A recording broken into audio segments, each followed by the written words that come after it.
وزیر اعظم میاں محمد شہباز شریف ایک روزہ دورے پر کوئٹہ پہنچ چکے ہیں۔ وزیر اعظم کے ہمراہ ڈپٹی وزیر اعظم اسحاق ڈار، وفاقی وزراء احسن اقبال، عطا اللہ تارڑ، نواب زادہ خالد مقصی بھی کوئٹہ پہنچے ہیں۔ وزیر اعظم کو جعفر ایکسپریس پر دہشت گرد حملے کے تناظر میں امن و امان سے متعلق بریفنگ دی جائے گی۔ وزیر اعظم محمد شہباز شریف ایک روزہ دورے پر کوئٹہ پہنچ گئے ہیں۔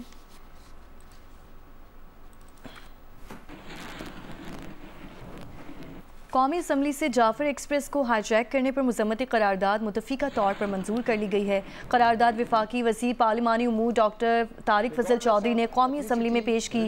قرارداد پر اپوزیشن سمیت تمام سیاسی جماعتوں کے ارکان کے دستخط ہیں۔ قرارداد میں کہا گیا ہے کہ جعفر ایکسپریس کو ہائی جیک کرنے اور شہریوں کی زندگیوں کو خطرے میں ڈالنے کی پرزور مذمت کرتے ہیں۔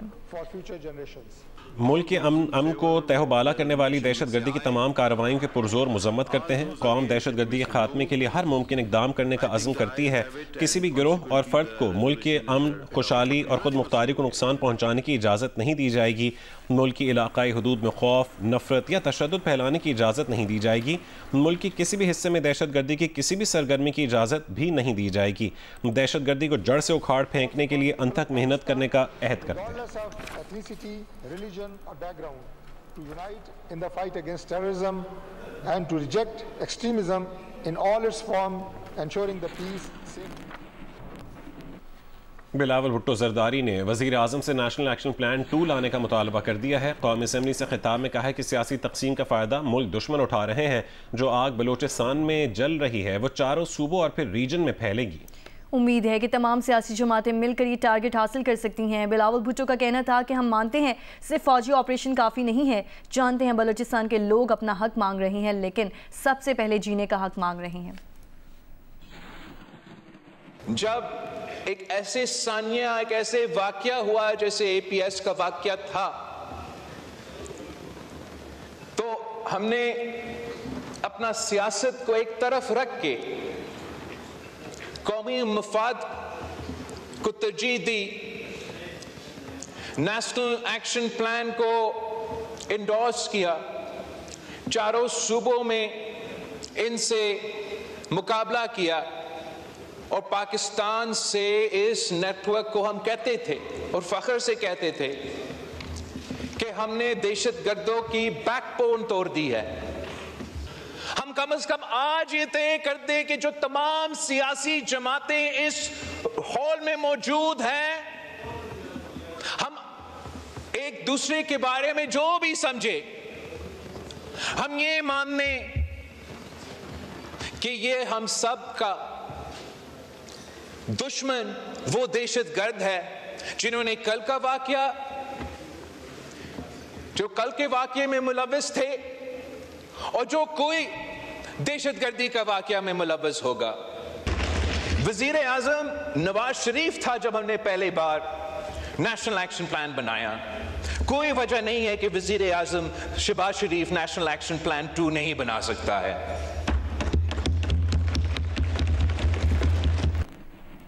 وزیر دفاع خواجہ آصف کا کہنا ہے کہ جعفر ایکسپریس پر دہشت گردوں کے حملے کے بعد پی ٹی آئی کے سوشل میڈیا اکاؤنٹس نے جو کیا پوری قوم نے دیکھا، شہداء کی توہین کرتے ہیں، یہ اقتدار کی جنگ لڑ سکتے ہیں، ملک کی سالمیت کی نہیں۔ خواجہ آصف نے کہا ہے کہ اپوزیشن سے درخواست ہے کہ ایک شخص کے اقتدار کی نہیں، ملک کی بقا کی جنگ لڑی جائے۔ سوال اٹھایا کہ اسلام آباد پر 4 حملے کرنے والوں نے کیا خیبر پختونخوا میں دہشت گردوں پر کوئی حملہ کیا ہے؟ پی ٹی آئی کے سوشل میڈیا نے جس طرح اس کو انٹرپریٹ کیا ہے وہ ساری قوم نے وہ پڑھا ہے۔ فوج کی کامیابی کے بجائے کہا گیا کہ یہ دہشت گردوں نے یہ سارے بندوں کو خود چھوڑ دیا، لیکن سوشل میڈیا پہ جو ریکگنائزڈ اکاؤنٹس ہیں، جو اوورسیز لوگ بیٹھے ہوئے ہیں ان کے، انہوں نے یہ بات کہی۔ دہشت گردوں کے خلاف انکاری ہیں جنگ لڑنے کے لیے، اسلام آباد پہ حملہ کرنے کے لیے ہر وقت تیار ہیں، اقتدار کی جنگ لڑ سکتے ہیں جناب اسپیکر، لیکن ملک کی سالمیت کی جنگ لڑنے سے انکاری ہیں۔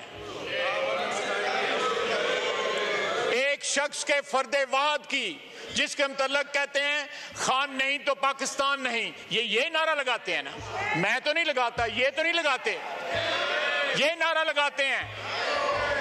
وہ باتیں مت کرو، وہ باتیں نہ مت کرو جس کے اندر اتنی شرمندگی ہوتی ہے۔ پر پی ٹی آئی رہنما اسد قیصر نے خواجہ آصف کو جواب دیتے ہوئے کہا ہے کہ کوئی شرم و حیا ہوتی تو وزیر دفاع خواجہ آصف آج مستعفی ہونے کا اعلان کر دیتے، وہ اپنی نااہلی کا ملبہ پی ٹی آئی پر ڈال رہے ہیں۔ بولے توقع تھی کہ آج وزیر دفاع ثانیہ بلوچستان پر قومی بات کریں گے، پارلیمنٹ کو اعتماد میں لیا جائے گا، لیکن ان کے دل و دماغ پر پی ٹی آئی اور سوشل میڈیا چھایا ہوا ہے۔ صورتحال سے کیسے نمٹیں یہ بتانا حکومت کی ذمہ داری تھی۔ اسد قیصر نے امن و امان کے لیے قومی اتفاق رائے پیدا کرنے کا مطالبہ بھی کیا۔ جو ڈیفنس منسٹر صاحب ہے، ہم توقع کر رہے تھے کہ وہ کوئی بات کرے گا، واقعات ہے اس کی ڈیٹیل بتائے گا اور پارلیمنٹ کو اعتماد میں لے گا، لیکن ان کی دل و دماغ پہ پی ٹی آئی سوار ہے، سوشل میڈیا سوار ہے۔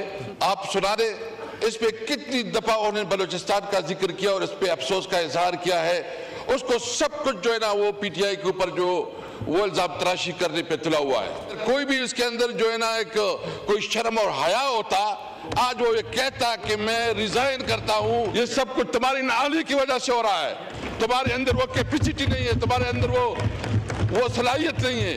حکومت کی ذمہ داری تھی کہ وہ آج بتاتے، آج وہ ایک روڈ میپ دیتے، وہ بتاتے کہ ہم اس سچویشن سے کیسے نکلیں گے۔ میرا مطالبہ ہے کہ سب سے پہلے اس قسم کی صورتحال کے لیے ضرورت اس بات کی ہے کہ نیشنل کنسنسس بنائی جاتی ہے، نیشنل ایکشن پلان کے اوپر عمل کرایا جاتا۔ صحیح معنوں میں ضرورت اس بات کی ہے کہ اس کے لیے نیشنل کنسنسس پیدا کی جائے۔ سربراہ ایم کیو ایم خالد مقبول صدیقی کراچی میں پریس کانفرنس کر رہے ہیں۔ بھی خاص طور پہ درخواست کروں گا کہ یہ ہے سو موٹو لینے کا ٹائم، یہ ہے پاکستان کے استحکام پر ہونے والے حملے کے حوالے سے آپ کی جانب سے کوئی قدم اٹھانے کا، کوئی فیصلہ کرنے کا ٹائم۔ یہ وزیر اعظم پاکستان سے بھی میں درخواست کروں گا، صدر پاکستان سے بھی درخواست کروں گا کہ اس معاملے میں پوری قوم کو آپ اعتماد میں لیں، ان کا ساتھ لیں اور ایک قومی جدوجہد کا آغاز کیا جائے اور مذمت کی جائے، ایسے تمام لوگوں کی نشاندہی کی جائے، ایسے تمام لوگوں کا پیچھا کیا جائے، ان کی سرکوبی کی جائے۔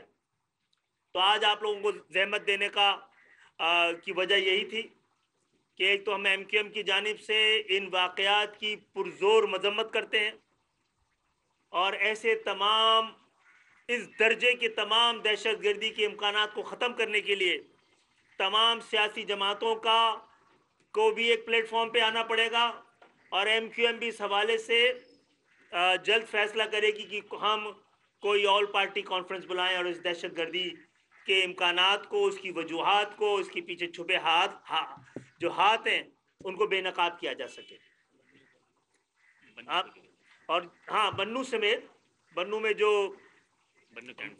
کینٹ پر حملہ ہوا ہے، اور بہت سارے کے پی کے میں تو روزانہ بڑے پیمانے پر، اور وہاں کی حکومت اس حوالے سے مکمل طور پہ لا تعلق نظر آتی ہے، جبکہ وہاں پر جو صوبائی حکومت ہے اسی کی پچھلے دور حکومت میں ان دہشت گردوں کو دوبارہ بلایا گیا تھا اور بسایا گیا تھا، ان کو اچھے طالبان اور برے طالبان میں تقسیم کیا گیا تھا، ان کی حوصلہ افزائی کی گئی تھی، ان کے دفاتر کھولنے کے امکانات کا جائزہ لیا جا رہا تھا۔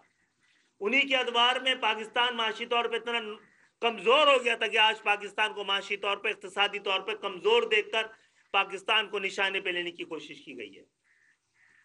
تو اگر